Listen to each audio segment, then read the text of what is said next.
안녕하세요. 코딱지 사업가입니다. 돈을 인생에서 중요한 가치로 생각하는 사람들이 많아지고 있습니다. 나이 먹고 자전거 위에서 오는 것보다 벤치 위에 앉아서 오는 게 덜 비참하다고 말하는 사람들도 있죠. 대형 서점의 시중에 팔리는 대부분의 베스트셀러는 돈, 그리고 성공과 관련된 자기계발 서적이 차지한 지도 오래되었으며 앞으로도 지속될 예정입니다. 이러한 이유로 많은 사람들이 사업과 투자에 대해 큰 관심을 가지는데 이제 갓 취업한 사회초년생, 미성년자, 이미 집 한 채 가진 사람도 예외는 아니죠. 이때 가장 쉽게 시도해볼 수 있는 것이 부업인데 과연 부업과 사업의 차이는 무엇일까요? 이런 질문을 받는다면 대부분은 기존 직장의 여부를 그 답으로 꼽습니다. 다시 말해 기존 직장이 있는데 다른 일을 추가로 하는 것은 부업이며 본업 없이 사업자 등록을 하고 오로지 사업활동에만 올인한다면 사업이라는 말이죠. 하지만 이러한 구분 방식은 부업에서 사업으로 나아가는 것에 도움이 되지 않을 뿐더러 본질적인 이해를 하지 못하는 사람은 아무리 순수익이 몇천만 원을 넘긴다 하더라도 여전히 부업의 수준에서 머물기 마련입니다. 기존 직장이 있더라도 다른 일을 통해 사업을 하는 사람이 있는 반면 직장 없이 본인의 사업체에만 집중을 한다고 하더라도 단지 부업 수준에서 머무르는 사람이 매우 많습니다. 안타깝게도 이들은 경쟁자의 진입이 많아져 시장이 포화가 된다면 결코 살아남지 못합니다. 매출이 점점 커져가는데 순이익은 점점 줄어드는 현상이 대표적인 예이죠. 그렇다면 부업으로 대박나서 퇴사하는 사람과 당신의 차이는 무엇일까요? 월급은 안 오르는데 물가는 오르는 시대입니다. 한 달에 치킨 한 마리 더 시켜 먹어보자는 마음으로 돈을 조금만 더 벌어보자고 생각해보지 않은 사람은 거의 없을 겁니다.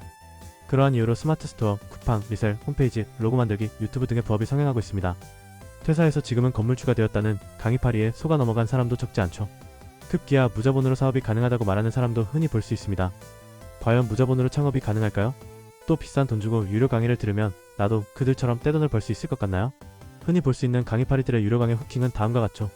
무료 강의 링크에 일단 들어가서 무료 강의를 1시간가량 들어보면 마지막에 거액 강의로 유도하는 패턴은 흔합니다.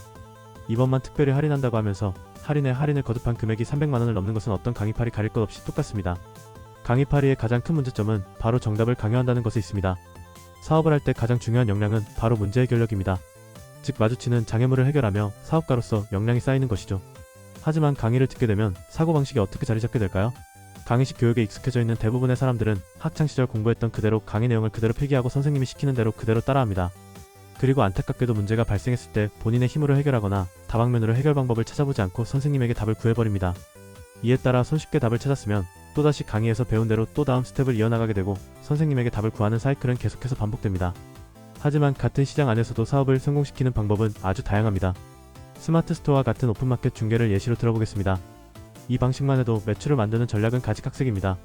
소량의 고관여 제품의 마케팅으로 고객을 설득해서 매출을 일으키는 방식, 타품종 소량 전략으로 다이소처럼 매달 신상품을 소싱하고 저관여 제품을 저렴하게 판매하는 방식, 브랜드 상품을 할인된 가격에 가져와 등록해 판매하는 리셀 방식, 도매국, 온채널과 같은 온라인 도매처에서 상품을 대량으로 등록해 판매하는 위탁 방식, 직접 물건을 제조해 자신만의 브랜드를 만들거나 중국에서 상품을 저렴한 가격에 들여와 마진을 붙여 판매하는 방식 등등 아주 다양합니다. 물론 여기서 중요하게 짚고 넘어가야 할 점은 스마트 스토어와 같은 중개 플랫폼은 공급자와 수요자를 이어주는 단순한 중개 거래에 불과하기 때문에 이것은 부업밖에 되지 않으며 반드시 본인만의 사업을 하기 위해서는 다른 방식으로 접근해야만 합니다. 유튜브라면 광고주와 시청자를 이어주는 것이며 위탁 판매는 도매업자와 소비자를 이어주는 것이 그 애죠. 그리고 중개는 이어주는 것이기에 당연히 재고도 필요 없으며 초기 자본도 생각보다 적게 듭니다. 그래서 설명만 들었을 때 누구나 혹하게 되는 것은 당연하죠. 이렇게 자신만의 아무런 무기도 없이 시장에 뛰어들어 세부적인 기술만 배우려고 하는 게 현실입니다. AI로 대본을 만드는 방법, 자극적인 썸네일을 만드는 방법은 결코 본질이 아닙니다. 사업이 가치를 창출하는 것에 있다면 과연 앞서 언급한 세부적인 기술이 가치 창출의 근본이라고 할 수 있을까요? 그래서 퇴사가 가능할 정도로 부업을 잘하는 사람과 유료 강의로 돈만 날리고 100만원 매출도 내지 못하는 당신의 차이는 무엇일까요?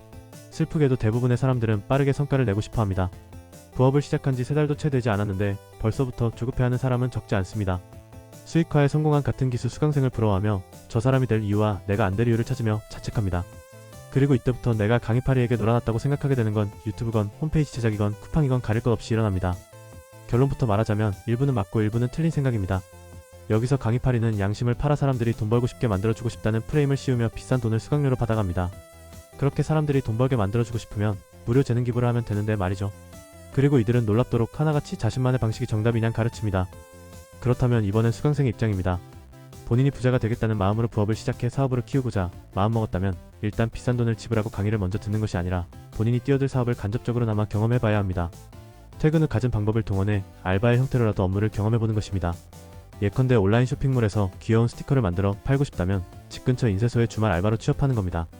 특히 스티커를 출력하는 프린터기는 어떤 게 있고 얼마나 다양한 지류와 기계가 있는지 익히는 것부터가 시작입니다. 어깨너머로 인쇄소 사장님이 종이 출력 말고 또 무얼 하는지도 지켜보는 것은 큰 인사이트를 가져다 줄 것입니다. 이런 경험은 강의를 수강하고 설명을 들었을 때와 달리 강력하게 뇌에 각인되며, 다시 말해 이 과정 속에서 혼자 힘으로 문제를 해결해봤을 경우 사업가로서 역량은 한층 업그레이드 되었다고 할 수 있습니다. 퇴근하고 피곤한데 주말에 육아해야 해서 알바 뛰는 건 어렵다고 생각하시나요? 그렇다면 구글링이나 네이버 검색을 통해 온라인으로 본인만의 스티커 도매처를 발굴하거나 제조사에 컨택하여 마진을 더 붙여 판매하는 방법도 있습니다. 다시 말하지만 시중에 광고 중인 부업 강의 수강생의 가장 큰 문제점은 경험적으로 배워야 하는 것을 머릿속으로만 미리 체득한다는 점에 있습니다. 이러한 문제는 몸으로 부딪히며 겪어야 할 실전 경험의 부족으로 이어지죠. 이것은 사업가가 꼭 갖춰야 할 필수 역량인 문제 해결력을 기르지 못하게 만드는 가장 큰 장애물입니다. 강의에서 시키는 대로 하는 것은 당장은 매력적으로 보이지만 결국엔 사업가로 독립할 수 있는 역량을 갉아먹는 행동이라는 것을 명심하시기 바랍니다. 즉, 해보고 싶은 사업이 있다면 누구의 말도 맹신하지 말고 본인만의 방식으로 일을 진행시켜 나가길 바랍니다. 본인만의 방식을 어떻게 만들어 나가야 할지 모르시겠다면 다음 영상에서 차근차근 알려드리도록 하겠습니다. 이상 코딱지 사업가였습니다. 감사합니다.